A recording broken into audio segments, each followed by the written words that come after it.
Hi there, welcome or welcome back to the Books for Us. Today I'm running you through the books that I've read in February. I read 5 books last month, which are these. And I'm going to start off with Lady Macbeth by Ava Reid, which was the first book that I read. Now, first of all, Lady Macbeth is about this Lady Rossel, who is a lady in a French court. And she has to marry, for political reasons, she has to marry with Macbeth, Lord Macbeth in Scotland. And she's moving over there, and it's a very big change for her because this fortress in Scotland is quite rough in comparison to this French court that she is used to.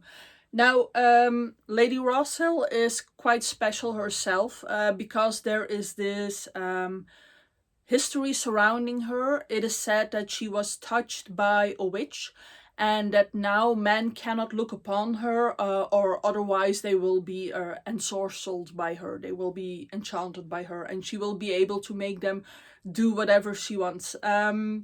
So because of this, she has to wear a veil at all times when she is in conversation or in a room with men. The veil is portrayed also on the cover of this beautiful book. But now she has arrived in Scotland and she is feeling very much alone because she doesn't know anyone there. And she's really not very taken with her husband right off the bat. So she's trying to form her own alliances, and for that she is using manipulation and a bit of deceit. But then she starts to find out that her husband, Lord Macbeth, also has some secrets of his own, which of course also have an influence on her life. Now, as you have probably deduced, this book is based on the play by William Shakespeare on Macbeth. And Ava Reid uses all the elements of Macbeth, but she uses them in her own way. So the story isn't an exact copy. It is not the same exact story, but told from the perspective of Lady Macbeth. It is quite a bit different actually than the original play. Now, to tell you how I felt about this book, I enjoyed reading this book because it is very beautifully written. The language in this book is absolutely stunning. But, however, you never get really into this book. You can never really vouch for someone or, connect to someone.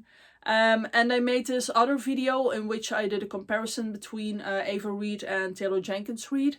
And in that one I already said that this book feels like watching a very beautiful movie but with the sound turned off. And I stand with that still. I still look back on this book as something that was really nice to read, but as something that I probably won't be rereading again just because I couldn't totally connect here. It really feels like you are watching it at a distance, as if there is just something keeping you from totally engaging with this story, which is too bad because it is definitely well written. Then the second book that I read last month was Carrie Soto is Back by Taylor Jenkins Reid, which is a totally different kind of story. This one is about Carrie Soto, and she used to be this world famous tennis player. She still holds this record for having won the most Grand Slams during her time as a player. But now she has been retired for a couple of years.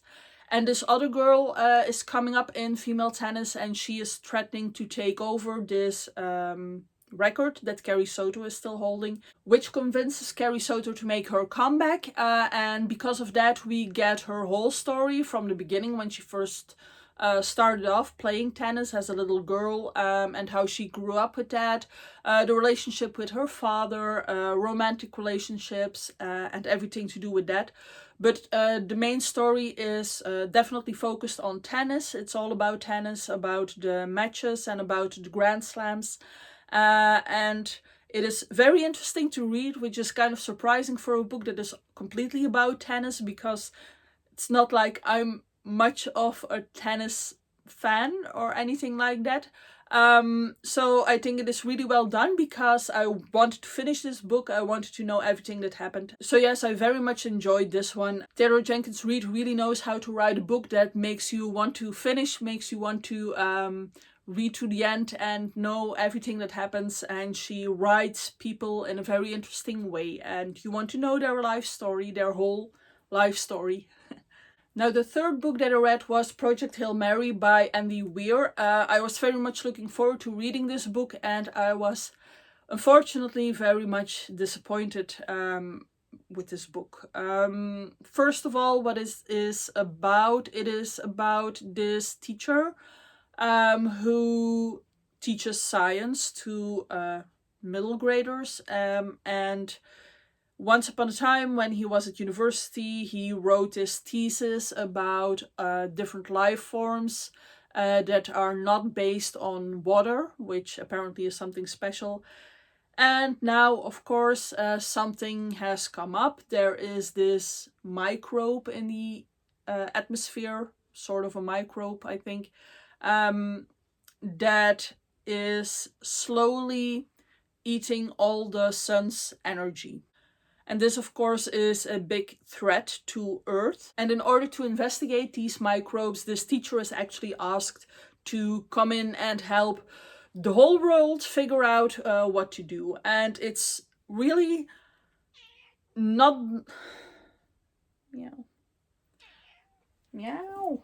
And it is really not very believable at all, actually, that this person would be involved in the measure that he is involved. I'm distracted here.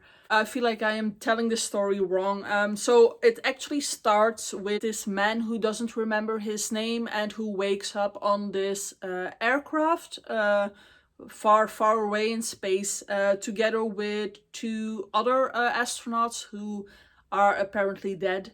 And he has to figure out why he is in space, and he has to start and remember why he is there and who he is and everything like that. And he has to figure it out along the way. And besides everything that I've told you here, I cannot really tell you anything else because it would definitely spoil what happens in the story or what the story is actually about. But what I can still safely say here are two other things that I really didn't like about this book.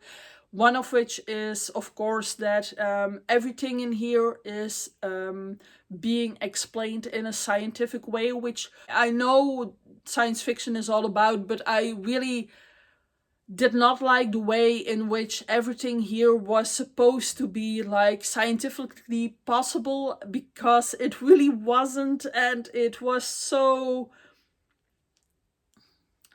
unbelievable for me.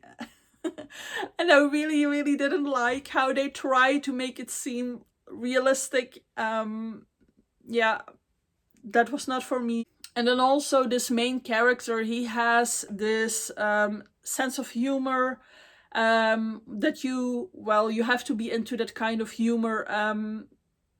But it feels like he is supposed to be this really, really intelligent and smart guy, but then he has this Homer Simpson humor, if you know what I mean. It's just, it felt a bit dumb at times, and yeah, it really wasn't for me. So yeah, it's just too bad, because I heard such good things about it and it just really didn't hit for me. It was not my kind of book, but it might be yours, so yeah.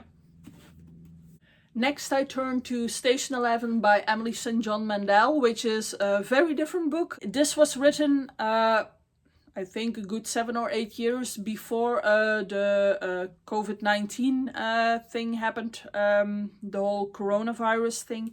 Because this book is actually about a virus that breaks out and that, well, sort of stops the world as we know it. But this whole story is written in a really magnificent way, because it starts off actually with this actor who is acting in King Lear. He is playing King Lear, and he dies on stage. And at that moment in time, when he dies on stage, that is the first day of the virus spreading through the United States, or through America. But also we are looking at this man's life before that moment in time, and to people that are all somehow connected to this man.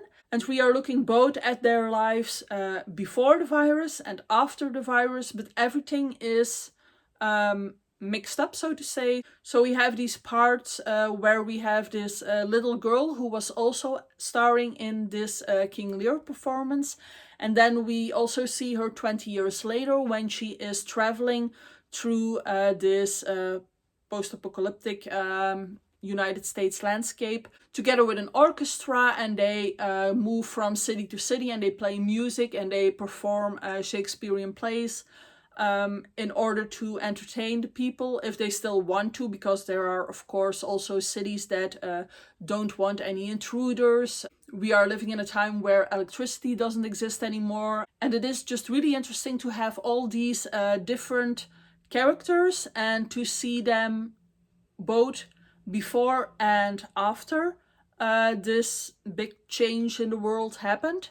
But you can never tell who the next chapter is going to be about and if you will be going back in time or to the future. And there is also some suspense to figure out who's who and what's what. And I really enjoyed this one. I would definitely recommend you to read this one if you are into dystopia, if you are into character development. If you just really love good writing, then you should definitely read Station 11. And then we have the best for last. I ended up February by reading Rebecca by Daphne du Maurier. I love this one. I actually didn't have this one as high up on my to be read originally, but then I did my to be read in February video, and people that answered all mentioned Rebecca. So I felt that I definitely had to read this one, and I'm so glad that I did. This is the reason why you have to listen to people on YouTube. Rebecca is about this girl who is a sort of companion girl to this richer lady, and she and this richer lady are staying in Monte Carlo. And while they are there, they are meeting this man who has a couple of months ago lost his wife. His wife has drowned. And his wife was called Rebecca. And now this girl and this man fall in love and they get married quite quickly, and then he takes her home to Manderley, his beautiful estate where he used to live with Rebecca. And when she arrives there, there are things that seem very strange to her. There is this housekeeper, Mrs. Danvers, who is very much in favor of Rebecca and who doesn't really like this new girl. Or this new wife.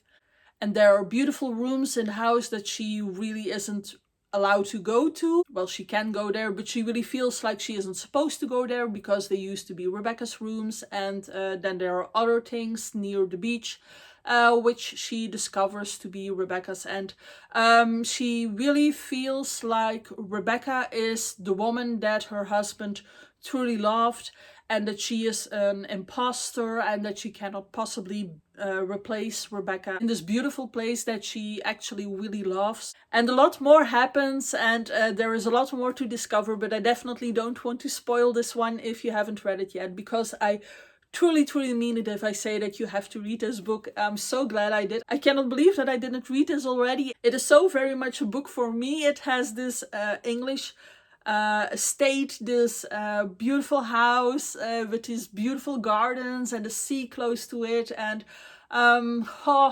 it is in some ways reminiscent of Jane Eyre. It very much gives me this Jane Austen and Bronte sisters feel, and I just enjoyed this so much. It was so easy to read because in the beginning I was a bit scared because the language is a bit older, but it wasn't a problem because after a while you are so into the story and you just read past the language, I would say, although the language is really nice too. So yeah, I can only be positive about this one.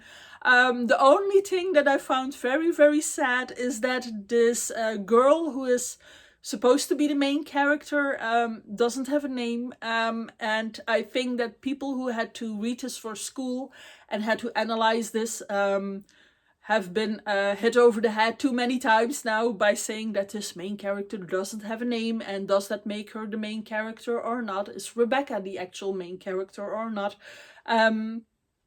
But I just felt really sad for her because she doesn't even get her own name. She just gets called Mrs. De Winter once she is married, and Rebecca was Rebecca, and it feels like she is not allowed to be a real person.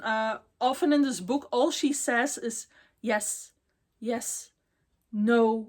So I felt a bit sad for her, and she deserves better.